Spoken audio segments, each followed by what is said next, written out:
They came from my neighbors. I did nothing. They came from my family. I did nothing. When they came from me, I had nothing. I'm going to go outside and I'm going to race.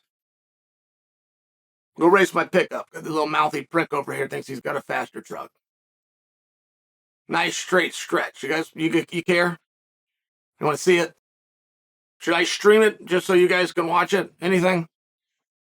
I'm also going to charge you, by the way. I need $50, but I'll stream it and you can come see it. You want to see me go race this guy? You don't know much about it, but do I have you? I don't? Okay. The truck I'll be driving was given to me in a will by my father, who is deceased. That truck means a lot to me. And the only way I can get the race and to have this guy know that I'm sincere and serious, I got to put up my title. My title versus his title.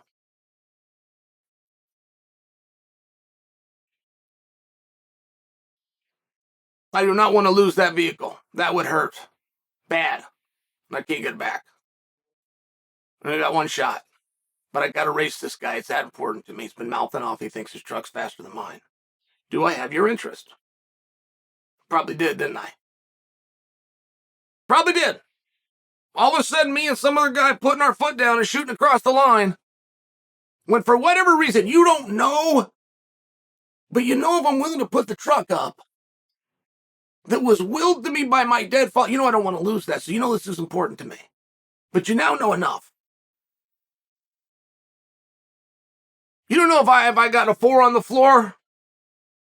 You don't know if I'm going to be catching gears. You don't know if this is an automatic. You don't know if there's a hill, on-road, off-road. You just know that it matters to me, and all of a sudden, a silly and mythical race that you didn't care about, you're now willing to watch and put $50 in because I'm putting up something that you know matters to me. I understand. In the same way. Francis Ngannou has tweeted out that he's got a cage, he's got 4-ounce gloves, he's got Queensberry rules, he's got Mike Tyson as a referee. That's what he tweeted out. But what is he putting up? What is he putting up? Because right now, they're talking about going and doing something that isn't boxing. They're going to do Queensberry rules, but they're not going to go with sanctioned gloves. And you guys would be surprised what the definition of boxing is. It even comes down to a 4-roped ring that's no more than 17 by 17. I mean, just by example, there's a lot of things that go into the definition of boxing if you're going to sanction an event. So they're not going to do that. They're going to do something else. So now, Tyson isn't putting up his boxing record. He's not putting up his legacy. He's not putting up his fans. He's not putting up his second generation, and this is important to his father. His father taught him in the Gypsies, and they came through. No, they didn't. They didn't teach him this. They never worked on that. They've never done it. It doesn't even have a name yet. We're going to make it up. So this is going to be nothing to Tyson. Tyson has called people out before, and it's been flat scary. It's been intimidating. This has always been done with a laugh. Everything Tyson has said about fighting Francis Ngannou, standing in the ring with Francis Ngannou and talking about the size of his male instrument, he was laughing. The day he suggested the Queensberry and the cage and Francis and the 4-ounce gloves, he said it laughing. He's joking. It's a joke to him. Doesn't mean he wouldn't do it, but he's not putting up anything. He's not putting up his pink slip. He's not even willing to put up his record. He doesn't have a belt. All right, fine. Fair enough. He's a great big guy. He's interesting. We love him. Maybe he'll sing us a song. We're coming with Tyson. Can we agree? All right, fair enough. What's Francis putting up?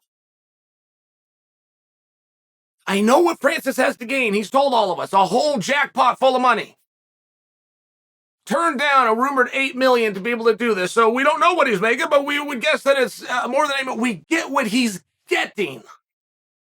What is he putting up? He no longer has a title. Much like Tyson isn't going to do it in his sport, Francis is also not going to do it in his. Now, I don't blame Francis for that. I think Francis would. I think Francis would box him, which is why it's weird that they're not going to box. Francis never said, I'll come fight you under some weird rules. The Gracies used to do this a lot. The Gracies would come in, but then they would demand certain rules, and the promoters would do it. It was insane. Gordon Ryan is doing it now in grappling. It is insane. Any promoter that would acquiesce to the athlete. And then there was a Gracie that came along. His name was Renzo. And Renzo competed under the rules of the event, whatever event that was. And then the other Gracies started doing it. I mean, just by example, they needed one leader. They saw it. All the fans liked it. We all really respected it. It was appreciated by all. And I'm just sharing with you, but it's important that you do that. Francis is willing to box Fury. Fury doesn't want to put up the boxing. Fury's quite sure he can beat Francis, but he's not 100% for something.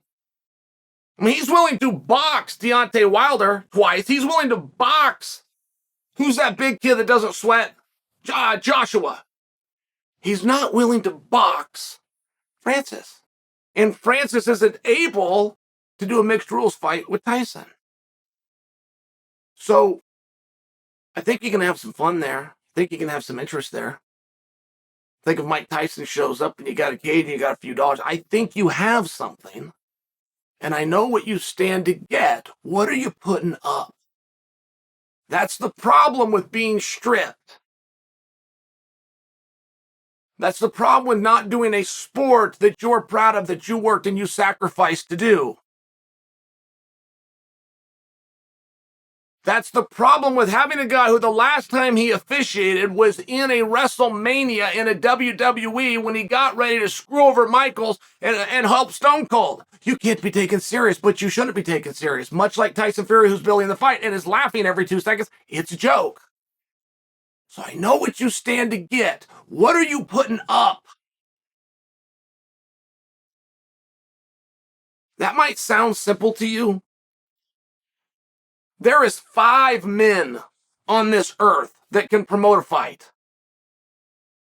Eddie Hearn happens to be one of them. Eddie Hearn had a preliminary talk with Francis, wanted to sit and wanted to get to know him. The F4. Why would I possibly need to get to know you? Make sure he can work with him. Make sure he can trust him. And he's going to order the calamari. He's going to get a side of this. Going to get a little Chablis coming over. And then he's going to ask a couple of simple questions. Why does this matter? What is the story? How are you going to tell it? How much have you practiced this? Do you have a compelling reason? Do you have something you're going to put up? Do you have a risk? And Eddie's never going to tell him he needs any of these things. He's never going to tell him, I got to know that you got a story that you're ready to package, that you don't just think that you, with no boxing experience, can go and take on this guy who's got a lot of boxing experience. And he wants to know what he's working with. Does he have a partner here? Does he have somebody that knows the punches are what people do once they've tuned in? The business is making sure that they have tuned in, and that's done through storytelling. Do you have a story? But Eddie's not going to tell him he needs this. He's not even going to tell him he's looking for this. He's going to take him to dinner. And let him get anything on the menu. Be the best $500 investment he made before he goes out there and makes a $50 million mistake. And he's going to talk to him. Going to find out, do you have something to put up? Do you have a story? Is there a reason we're here?